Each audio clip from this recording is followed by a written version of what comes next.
How to download Roblox on PS5. First of all, you want to scroll up on your left stick or your D-pad to get to the top part of the screen. Then you're going to want to go to the right hand side until you can see the search bar.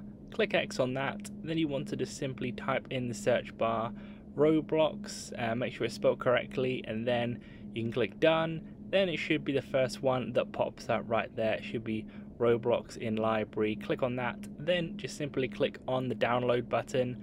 Then you can click the PS5 logo in the middle of your console to see the active downloads. Then you should see that only should take a few seconds or potentially a few minutes depending on your download speed.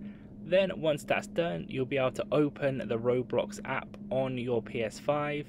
When it says ready to play, click on that PlayStation logo or just go to the home screen and you'll be able to play it.